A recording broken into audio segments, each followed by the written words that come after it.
Alam niyo ba kung bakit napakaraming dialysis center dito sa Pilipinas? Sabi nga nung isang doktor, ay parang mga 7-Eleven o idagdag mo pa ang Alphamart na nagsulputan ang mga dialysis center dito sa Pilipinas. Sa dami ng may sakit sa bato. Eh bakit nangyari yun? Ito pala ang dahilan. So, last time, nagkaroon ng health symposium sa aming lokal, sa lokal ng Area C, sa distrito ng Cavite South.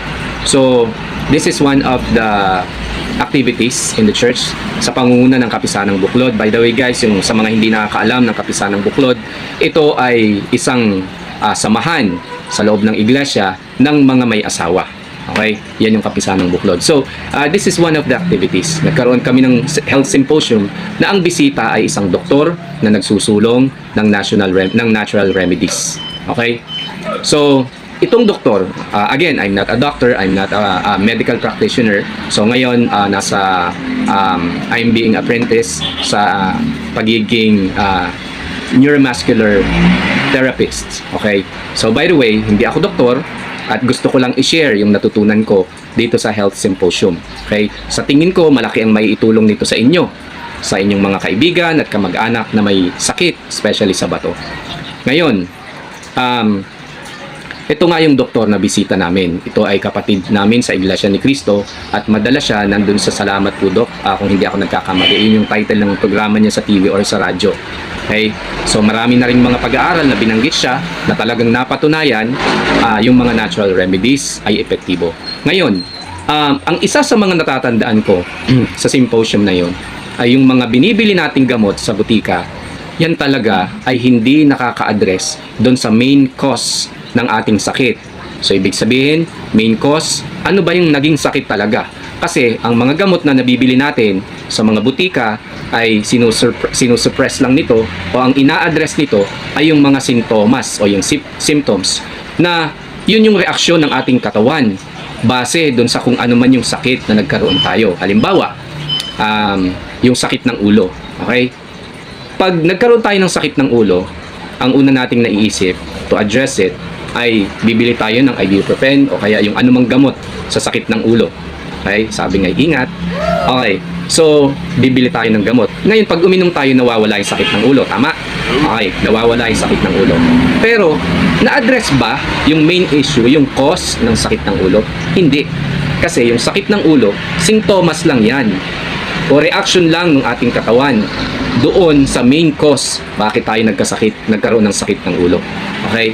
So, usually, base kay Doc Atom, so, ang sakit ng ulo, iba't ibang klase ng sakit ng ulo yan. Dito sa likod, sa harap, sa tuktok. Okay? So, iba't ibang sakit ng ulo. Pero, ang main cause lang yan is kulang ka sa tubig or you are dehydrated.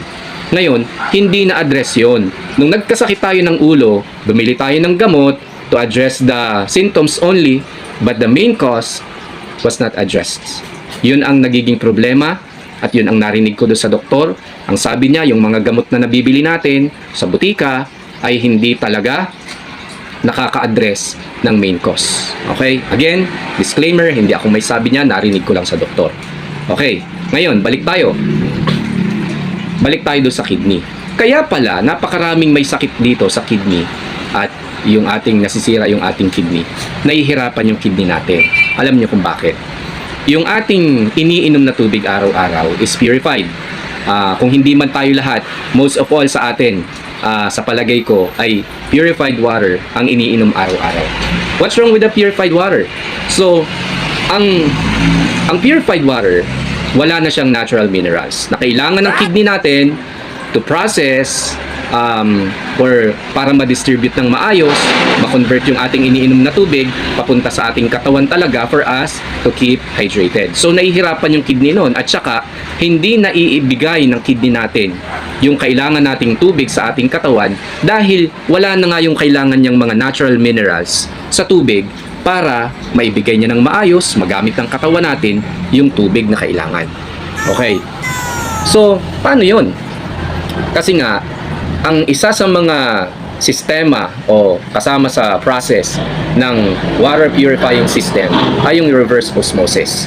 So sa reverse osmosis, tinatanggal niyan yung mga natural minerals sa tubig na kailangan ng kidney para ma-convert yung tubig na iniinom natin, ma-distribute at manatili sa ating katawan for us to keep hydrated. So kapag ang ating katawan ay hydrated, syempre maiiwasan yung mga sakit katulad na nga yung sakit ng ulo. Ngayon dahil si kidney ay trabaho ng trabaho, nahihirapan siya, ang mangyayari dyan, kapag maayos pa yung kidney mo, yung marami mong tubig na ininom, hindi na pupunta sa katawan mo talaga. Ang mangyayari, iihi ka ng iihi, ng iihi, ng iihi. Tama? Okay. So katulad ko, madami ako uminom ng tubig. Okay. So, madalas na pagkakataon, nagigising ako sa madaling araw o kapag natutulog ako, mga thrice o kaya 4 na beses pa o 5 beses kung minsan. Okay? Dahil sa nagigising ako, dahil naiihi na ako. So, kailangan kong umihi. Kaya ginigising ako, bumabangon ako, naiistorbo yung pagtulog ko. Ngayon, anong solusyon? Para ang kidney natin ay matulungan na ma-distribute niya ng maayos yung iniinom nating tubig at ma-convert, mapunta talaga sa katawan natin na kapaki-pakinabang. Dahil wala ng natural minerals yung ating purified water, okay? Ang kailangan natin ay lagyan yun ng natural minerals. Saan manggagaling yun? Sa rock salt. So kung meron kayong rock salt sa bahay, hindi yung purified, hindi yung iodized salt. Lason daw yun, sabi ng doktor. Rock salt, okay? Kung meron kayong rock salt, lagyan nyo ng a pinch o kaya ay 1/4 tablespoon yung 1 liter na tubig ninyo, okay? Yun ang iinumin ninyo sa umaga. So ano yung magagawa nun? Dahil nga yung rock salt ay may natural minerals, okay? Dahil yung rock salt galing yan sa dagat, di ba? May natural minerals yung rock salt na kailangan natin, especially ng kidney natin, para magamit niya ng maayos ng ating katawan yung tubig na iniinom natin. At alam nyo ba, just to share with you, nung isang araw lang, day off ko, natulog ako. Alam nyo ba, mahigit 7 oras natulog ako, ni isang beses hindi ako bumangon para umihi. Dahil sinubukan ko nga itong rock salt na ito, na may dalang natural minerals. So, hinalo ko lang siya sa purified water sa umaga, iniinom ko siya at sa gabi, ganun din. Ngayon, tanong, hindi ba ang maalat ay nakaka-high blood? Baka tumaas yung dugo ninyo, tumaas yung high blood. Diba? Hindi lahat ng maalat ay nakakataas ng dugo. Okay? So, bibigyan ko kayo ng example. Ang mga maaalat o yung high sodium na talagang nakakataas ng BP ay yung mga processed food, mga junk food, napakataas ng sodium niya mga yan. Yung preservatives, yan ang nakakapagpa-high blood sa atin. Sinisira pa niyan ang ating kidney. Okay? Paano hindi masisira ang ating kidney? Kasi nga, hindi natutulungan ng maayos, hindi natin nagagamit ng maayos yung tubig na kailangan ng ating kidney at ng ating katawan dahil nga wala na nung natural minerals na nakakatulong para manatili sa ating katawan at magamit natin ng maayos ang tubig. Balik tayo sa tanong, hindi ba nakaka-high blood yung asin kasi maalat nga ito? Itong sagot pa, isa pa. Alam nyo ba na kapag merong na-aksidente o kaya ay merong pasyente na isinakay sa ambulance, alam nyo ba na ang unang itinuturok ay 10,000 mg ng salin? So, yung salin, yan ay asin. Galing sa asin yan. Bakit nila tinuturukan? Para bumaba ang BP at maging hydrated yung pasyente, maging mas maayos ang kanyang pakiramdam at lumakas siya. Kung meron ditong mga medical practitioner, so kindly comment it below. Okay? Kindly confirm it kung talagang salin nga o kung mali ako yung amount ng tinuturok or ini-inject na salin. Okay? So kindly comment below. Okay, going back. So hindi siya nakaka-high blood. Okay? Hindi siya nakaka-high blood. So ngayon, balik dun sa experience ko, yun nga, nakatulog ako ng mahigit 7 oras, tuloy-tuloy, hindi ako bumangon ni isang beses para umihi. Malakas pa ang katawan ko. Para dun sa mga coach o sa mga athlete dyan, okay? So, para hindi kahagad ma-dehydrate ang inyong mga players o kayo na mga naglalaro, ang tubig ninyo, lalagyan nyo ng konting asin, rock salt. Okay? Makakatulong yan para kayo ay maging hydrated palagi. Matagal kayong mapagod, malakas ang katawan nyo. Kaya pala, pwede na nating i-conclude Na yung mga nasa probinsya na hindi umiinom ng mga purified water, talagang natural water yung ginagamit nila. Kaya pala mas malakas sila, mas matibay sila pagdating sa takbuhan, okay? Karaniwan ng yung mga nag-i-excel galing sa probinsya. Kasi yung mga iniinom nilang tubig doon, natural. Merong mga natural minerals na kailangan ng ating kidney para ma-distribute ng maayos sa ating katawan to keep our body hydrated and strong. Alright. So, kaya yun. So, I hope you guys, this is something helpful to you, to your loved ones, and to your friends. So, sana makatulong ito mga kaibigan, mga kapatid.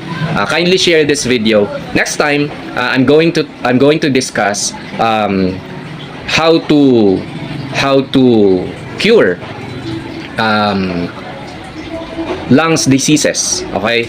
So, ito naman tungkol naman sa baga, yung mga may hika, ay may sakit sa baga, may nagkaroon ng TB, o kahit, ito ha, sabi ng doktor, kahit may peklat pa yung baga mo, magagamot pa yan. Mawawala pa yung peklat dahil dito sa natural remedy na ito. Okay? So, don't forget guys, siguro magla-live ako, no? April 2. So, magla-live ako ng April 2 para pag-usapan natin yan. So, don't forget to share this video. Kindly like and subscribe or follow my channel. Okay? So, sana po maging malusog tayong lahat para maging masaya dahil nga kapag may sakit tayo, napakaraming gastusin na sasayang yung ating mga pinagpagurang kinita. Ano po? So, take care everyone. Thank you so much for watching this video. Until next time.